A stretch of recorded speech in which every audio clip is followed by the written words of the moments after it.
Afternoon, everybody. Welcome to the Pro Saw Workshop again. Question I get asked quite often is, what top ends do you use in aftermarket?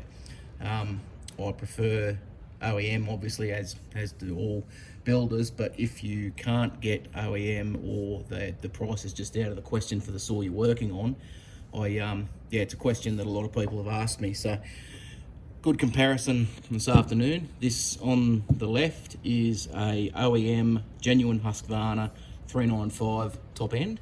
On the right is a Meteor aftermarket for a 395 XP also.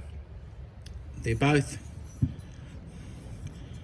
superbly cast. I mean, obviously the OEM one is the yardstick by which you judge everything. You can see, I'll get a bit of a closer.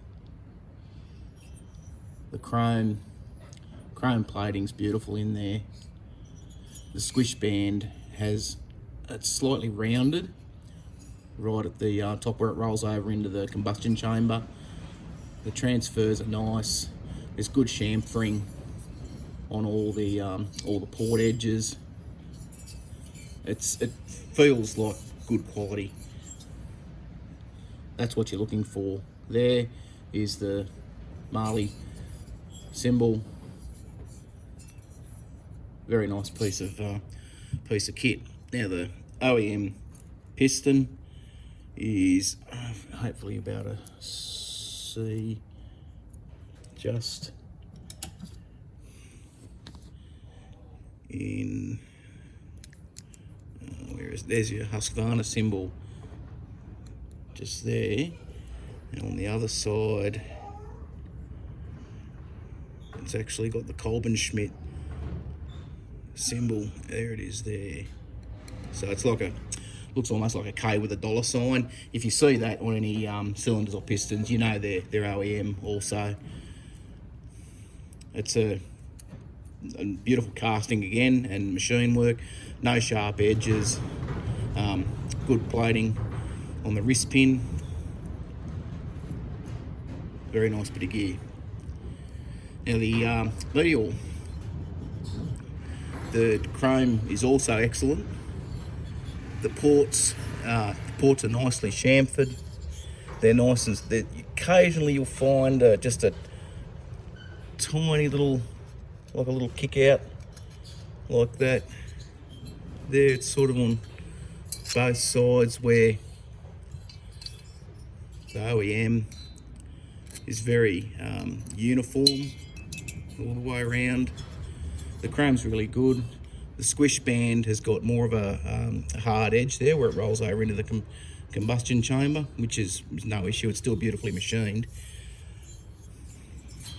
So that's the Meteor there.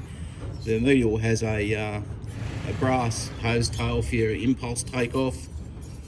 On the OEM, it's probably brass also. It's just got a silver plating over it. Ports are still very nice. Chrome's really, really nice. I think they're as good as OEM. I've used dozens and dozens of them, and I've never had a problem with Meteor. I've seen some pretty bad clone parts.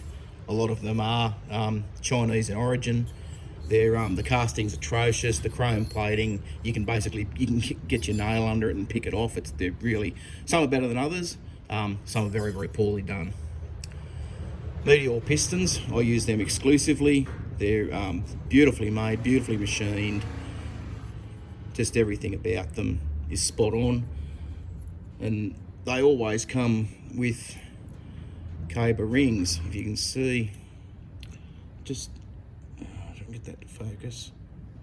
Just there at the top, they're Cobra rings. They're the best in the aftermarket as far as I'm concerned. Good quality products. I don't think you can go wrong with Meteor. Obviously OEM is first choice, but as I said at the beginning of the video, if you can't get OEM, or if the price is prohibitive, and it sometimes is, the Meteor probably runs to about 250, depending on where you're getting it from. That's the piston and cylinder kit. You don't get a wrist pin bearing with these. I always recommend to run a genuine OEM wrist pin bearing. It just takes another worry out of the equation. I don't use knockoff wrist pin bearings. It's because they always fail.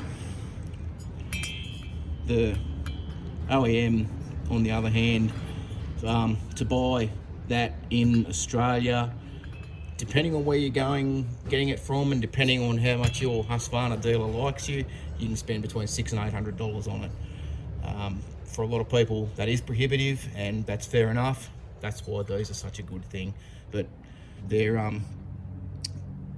both awesome products. Obviously, that one's the best, but these ones are superb, and I think the best in the aftermarket. So I hope that puts a little bit of gives a little bit of clarity to the argument between OEM and what the best aftermarket brand is. So there you go, OEM, Meteor. Have a great afternoon.